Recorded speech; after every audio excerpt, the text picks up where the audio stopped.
No doubt that what's happening in North Gaza and in Gaza at all, and also in West Bank, south of Lebanon, something unprecedented things.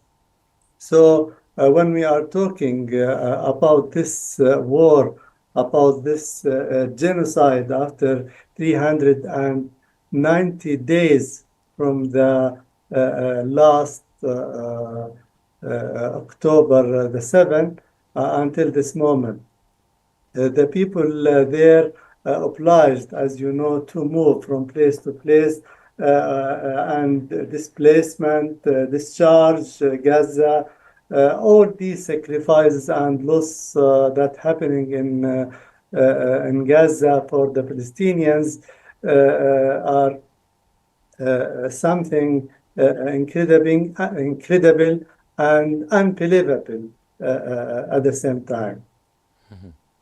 So Hello? now, hospitals and emergency responders in Gaza are facing immense challenges.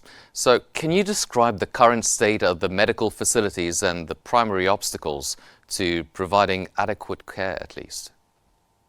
So, you know, the Palestinians in the first Intifada in 1987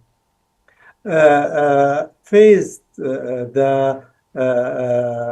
these crimes from the Israelis, and they know well how to manage in a very difficult and unexpected times to face the patient, the sick, the injured people, and how to save them inside the houses, clinics, hospitals. We know all hospitals now at Gaza was out of service. Most of them were destroyed by the Israeli machines and planes. At the same time, the people and the nurses, the doctors, and the people in the streets, all the people decide to help the people to save them, to treat them in a very old, in very traditional things. We know this is very danger, and this is not normal in these days, but we know that the Palestinians can manage with this horrible wars and a very large number of injured people and dead persons in the streets, and people and childs, and also women and men. But at the same time, what's going on is very difficult, complicated situation. Most of the injured people facing a very danger moment.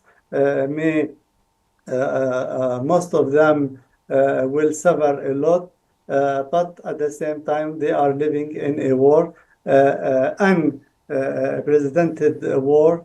But you know, they are living in a very legendary resilience, miraculous distancelessness in Gaza. They are waiting. They are trying all their effort to help the people, to help the people who under the damaged houses and buildings, and to transfer them and to move them from place to place so as to save them and to give them some water or some treatments, cure them as possible as they can. Well, the UN described conditions in Gaza as, and they used the term apocalyptic. Now, from your vantage point, sir, what are the most urgent needs for the civilians? How can the international community best respond? You know, Israeli state and arms announced also that the UN and all the clinics and international, let me say, institutions, even including the hospitals and the clinics, are illegal, and they destroyed them, their buildings, and they attack the schools, attack every place. They destroyed everything. But I think the international community should do the best to help the people there, and also to stop this war, and to has a pressure against the Israeli armies and government to stop this war and to help the people there. We know that it is difficult for them to work in such a war, but I think they had to do that as soon as possible to save the lives there in Gaza Strip, in North, especially in North Gaza, and all in areas in Gaza. But at least the international institutions, especially the UN institutions, now facing a very horrible situation there, and the Israeli arms try to destroy all their vehicles, their buildings, their palaces, or anything they can do to help the people there.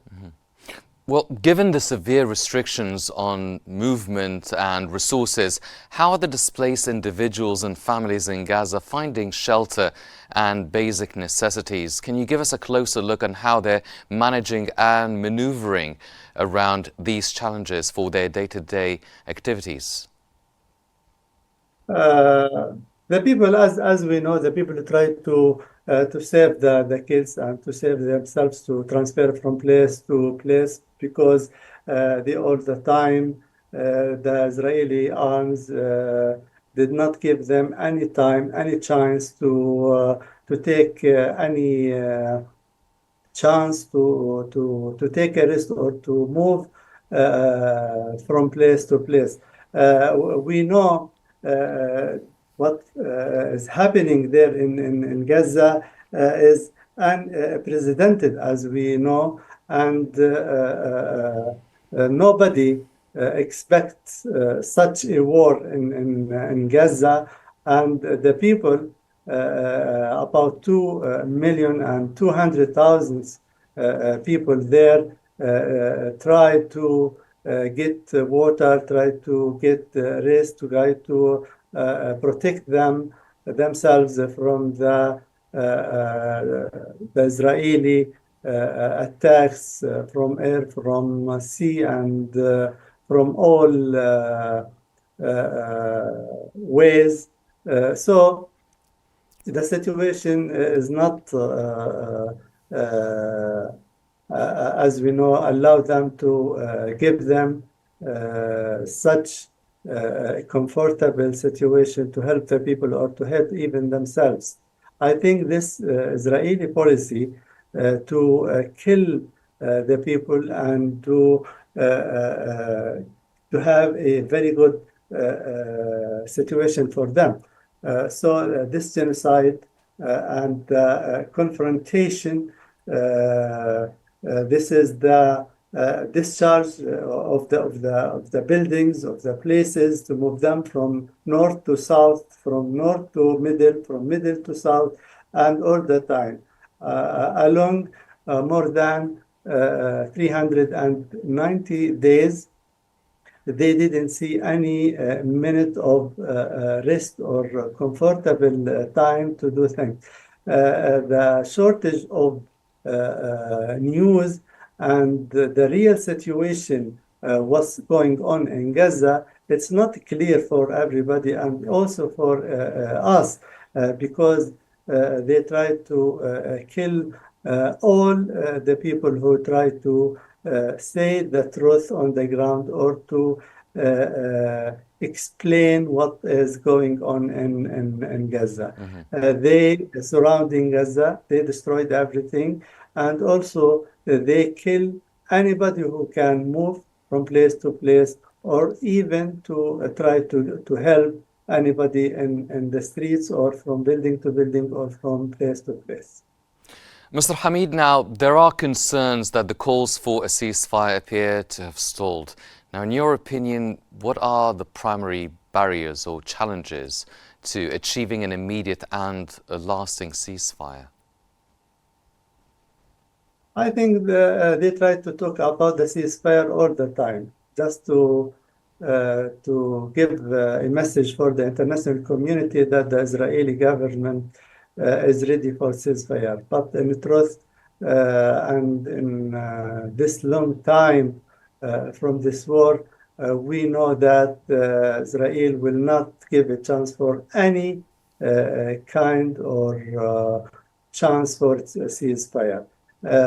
From my point of view, there will not be any a long time for a ceasefire. The Israeli will continue until they complete their strategic goals in Gaza. The first goal of them is to discharge Gaza, to displace the people, and also to kill as much as they can from the people there, and to return Gaza to the historical place without any kind of life. They will not give them any chance of life or hope of life in Gaza. This is a policy of the Israeli government. This is a policy of the occupation. I think this is the last war in the Middle East and in the struggle, Palestinian-Israeli struggle, and the Arab-Israeli struggle all the time. So Netanyahu and his government and his army, they try to finish everything before any kind of ceasefire. Maybe they will have some days for a ceasefire, but I think the Israeli will continue their war until they finish all the strategic goal that Netanyahu and his government announced at the beginning of this war. Then is there any hope for any international influence on the Israeli side to try and mitigate the destruction and damage that is being caused in Gaza? I think they choose, I think Netanyahu and his government know that this is a chance for them to destroy and to kill and to achieve their goals, especially they now, as you know, the American election. The few days from the election American, and after that, I think it will be the most danger for the Palestinians people in Gaza and for this war. They try to finish everything before the election and the impact election in America, whatever the result of this election. But I think they consider it as a big chance for them to achieve their goals and to finish this war before the end of this year, so as to to prevent and to stop any process or any negotiation in this time. And we know that this war, the first goal of this war is to destroy the Palestinian state. Netanyahu, this government, announced many times they will not allow any chance or hope to have a Palestinian independent state and to have a solution or two-state solution in the situation. So I think they want to continue their goals and their aims by the end of this year. In other words, they want to win these days or weeks until the end of the American election. And at the same time, the international community, I think, will not do many things because most of the states, the big states in Europe, in other words, they announced many times that Israel has to defend themselves. So they consider what's going in Palestine is not a fair war for the Palestinians, of course. So we will not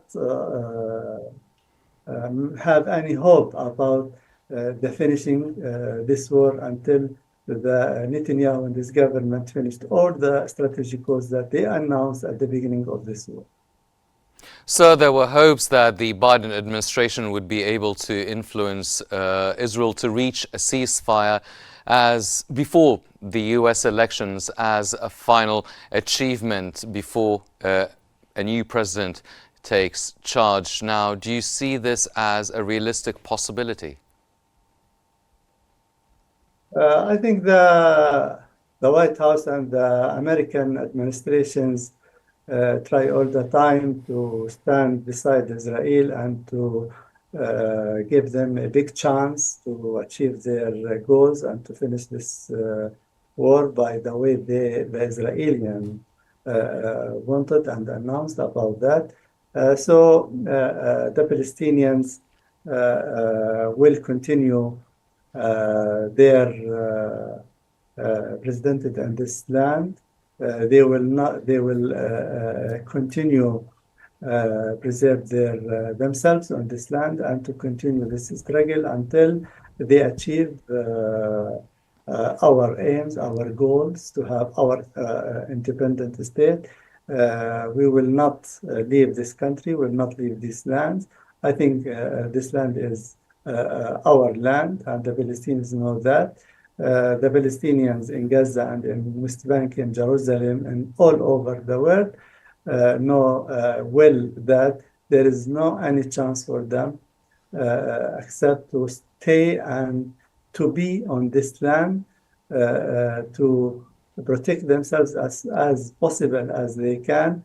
And this struggle will continue to achieve Yes. these goals for us as a Palestinian.